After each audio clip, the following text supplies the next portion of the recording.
let's start with what is the first thing you want to know? Yeah, for sure. So, like I mentioned, we produce podcasts. We produce podcasts with brands. We work with some incredibly talented audio folks. We're always having to balance so the question of how do you balance the need to push the creative envelope with the need to make money? We're obviously a business, but we also want to produce the absolute best work. So I had to ask you that question.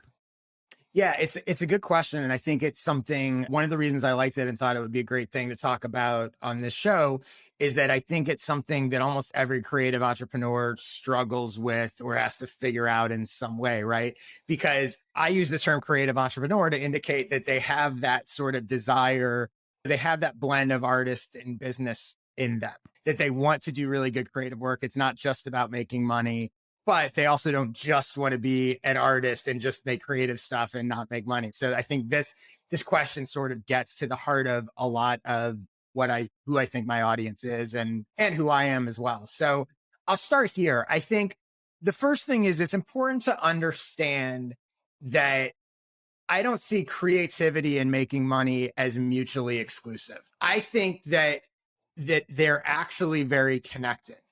And I think it's a really important mindset because I think a lot of people, even in the question, how do I balance that, suggests that there's sort of these two opposite ends of the spectrum. It's kind of like a work-life balance thing where people go, oh, how do I have a work-life balance? Well, they don't need to be separate. You can have, yes, they are different things, but they can be connected.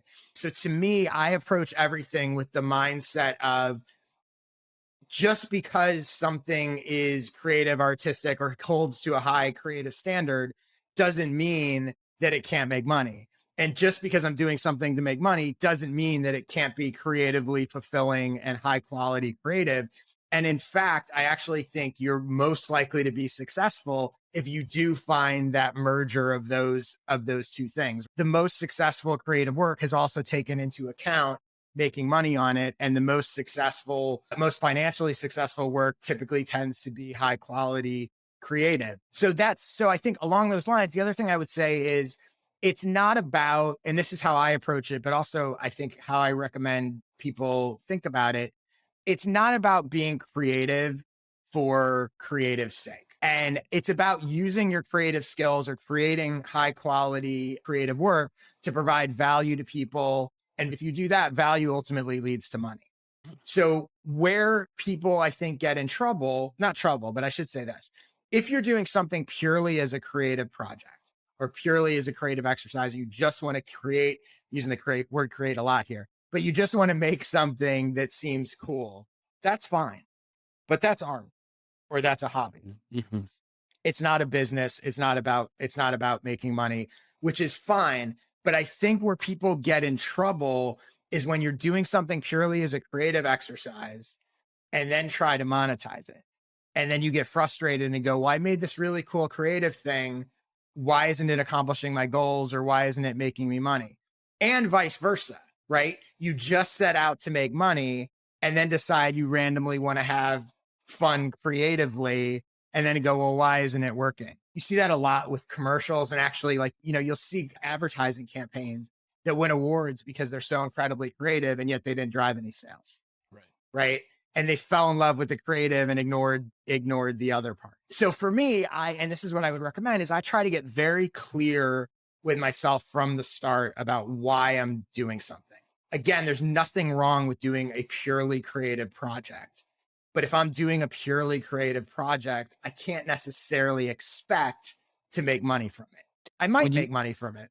And when you say that you get very clear, do you have a sort of set of values in your head or a checklist that you kind of go through to say, this is the right project for me or not the right project? I don't have a specific checklist, but I think about, why am I doing this? Right. So an example I use, and I'll have this conversation with people about newsletters all the time. And by the way, like we're talking about making money, but it also applies to just audience growth or anything. Mm-hmm. So you'll see a lot of people who start a newsletter or a blog, or for that matter, a podcast or videos, whatever it is. And they just want to talk about what they want to talk about.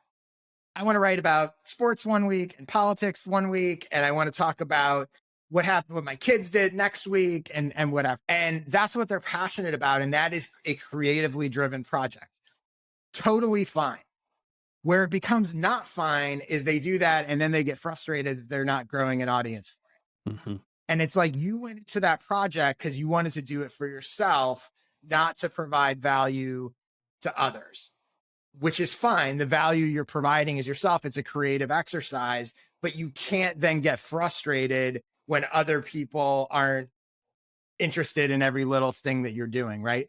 So if it were me, if I were starting a newsletter like that, I would ask myself, what do I really want to get out of this? Like, what is my priority?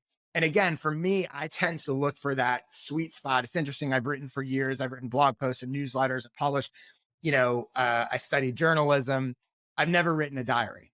Mhm. And the reason why, I think in retrospect, is because as much as I love writing, some part of me wants to share it and provide value to others.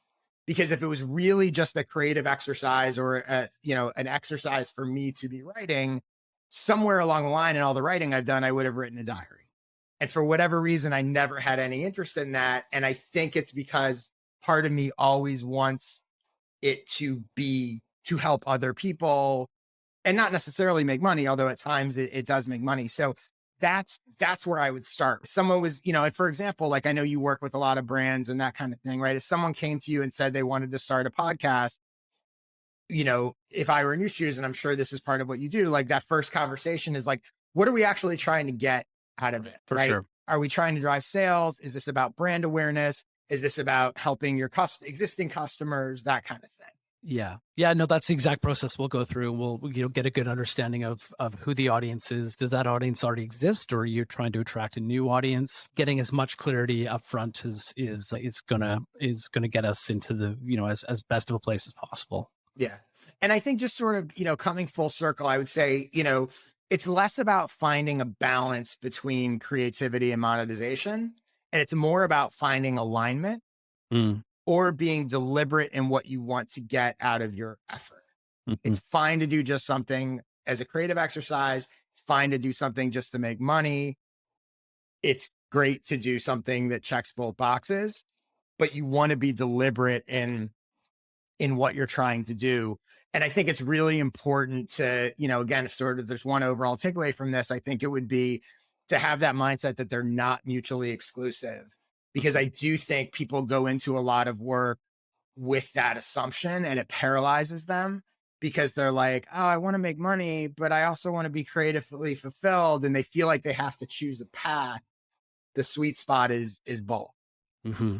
Mm-hmm. You've done this work. You're making money from the work. You're happy with the work. You're fulfilled with the work. But inevitably, it's gonna potentially burn you out.